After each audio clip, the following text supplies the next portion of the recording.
অপেক্ষার 5 ঘন্টা, মৃত্যুমুখী চালক, উদাসীন প্রশাসন। প্রসঙ্গ যখন মিহিরলাল দেবনাথের সেই মৃত্যুকে ঘিরে এবং বর্তমানে এখন উত্তপ্ত পরিস্থিতি চাকমাঘাটে, কারণ যে খবর পাওয়া গেছে প্রশাসন রীতিমতো ঘটনাস্থলে গিয়ে তাকে বাঁচাতে অক্ষম হয়েছে। প্রশাসনের ব্যর্থতা যে তার বলার অপেক্ষা রাখে না। তারই মধ্যে এই উত্তপ্ত পরিস্থিতিতে দাঁড়িয়ে অল ড্রাইভার ওয়েলফেয়ার অ্যাসোসিয়েশন আজ সড়ক অবরোধে সামিল হয়েছে। জাতীয় সড়ক অবরোধ করেছে তেলিয়ামুড়ার চাকমাঘাটে অল ড্রাইভার ওয়েলফেয়ার অ্যাসোসিয়েশন। কি বললেন আজ তারা, শোনাবো।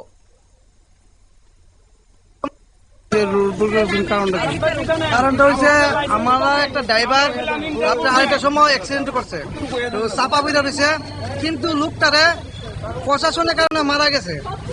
পাবলিক আইসে কাজ করছে, কিন্তু পাবলিকের দিতেছে না কাজ করার লেগে। ভালো করে থানা পুলিশ আছে, 2.5 ঘন্টা পরে ডিসিএম নাই, এসডিএম নাই, তারা যদি আইতো একটু আটটু ভালো করে কাজ করতো, তাড়াতাড়ি হেরা বাইক করে যেত, বাচ্চা যাইতো।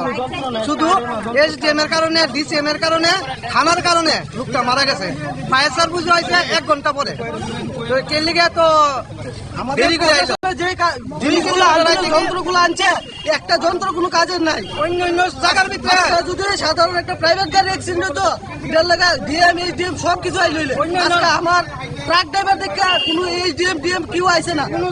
আজকে 6 ঘন্টার পরে ড্রাইভারটা মারা গেছে। এরপর আরো 1 ঘন্টা পরে রোড ব্লকটা করেছে। আমরা ড্রাইভারের দাবি চাই, ড্রাইভারটা যে মারা গেল এটা ডিএম এইচডিএম আইতে হইব, এটা জবাব দিতে লাগবে। ডিউটিটা করছে না, তারার লাগা মারা গেছে।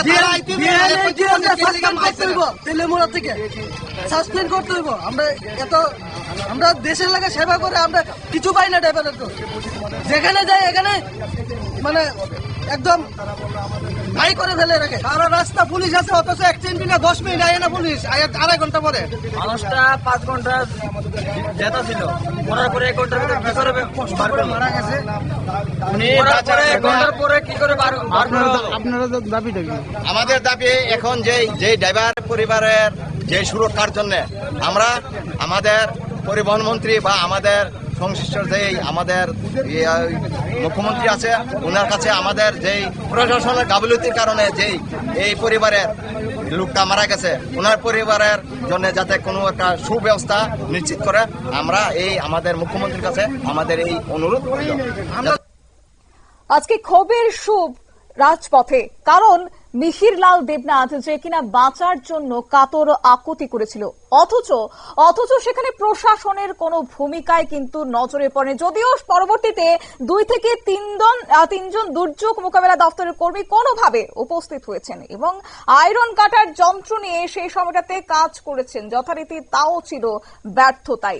জানবো বিস্তারিত এই প্রসঙ্গে আমাদের সঙ্গে যুক্ত হয়ে গেছে প্রতিনিধি হিরণময় রয়। হিরণময়, এই প্রশাসনের গাফিলতির কারণে আজকে গোটা রাজ্য জুড়ে ছবি দেখতে পেরেছে মানুষ, যেখানে প্রশাসন গাফিলতি মানব জীবনের একটা হুমকি, সেই জায়গায় দাঁড়িয়ে আজকে ক্ষোভে দেখাতে শুরু করছে অল ড্রাইভার ওয়েলফেয়ার অ্যাসোসিয়েশন। কি বলবে, এখন কি পরিস্থিতি রয়েছে? অল ড্রাইভার ওয়েলফেয়ার অ্যাসোসিয়েশন তারা আজ 12:30 নাগাদ 12:30 নাগাদ হঠাৎ করে রোড ব্লক করে চাকমাঘাট যে জায়গাটার মধ্যে দুর্ঘটনা হয়েছে সেই জায়গাটার মধ্যে তারা এসেছিল। সেই জায়গাটা ময়নাতদন্ত দেখার পর তারা এই জায়গার মধ্যে হঠাৎ করে তারা রোড ব্লক করে। তাদের দাবি একটাই, যে প্রশাসনের ব্যর্থতার কারণে এই যে ঘটনাটা হয়েছে এবং যারা তেলিয়ামুড়া মহকুমা শাসক এবং ডিসিএম তাদের পদত্যাগ দাবি করছে। যতক্ষণ পর্যন্ত ডিএম না আসে ততক্ষণ পর্যন্ত তারা রাস্তা অবরোধ ছাড়বে না। তাদের দাবি যে মুখ্যমন্ত্রী যাতে যে গাড়ি চালক মারা, সেই গাড়ি চালকের পরিবারের দিকে তাদের একটু সহানুভূতি হয়, এটাও চাইছে তারা। একেবারেই ধন্যবাদ। আপনারা শুনলেন, এবং বর্তমানে কিন্তু তাদের পক্ষ থেকে দাবি দেওয়া তুলে ধরা হচ্ছে যে মিহিরলাল দেবনাথের পরিবারকে এবার যেন আর্থিক সহায়তা করা হয়। এই দুর্ঘটনার মৃত্যু নয়, এ হচ্ছে অপেক্ষার মৃত্যু, আর যার যথারীতি একটা অভিযোগ প্রশাসনের গাফিলতির দিকে। তবে এই দায় কি এড়িয়ে যাবে এবার প্রশাসন, কি বা ব্যবস্থা গ্রহণ করবে আগামী দিনে সেই পরিবারের জন্য, সেটাই অবশ্য দেখার। নিয়ে নিচ্ছি ছোট্ট একটি বিজ্ঞাপন বিরতির, সঙ্গে থাকুন।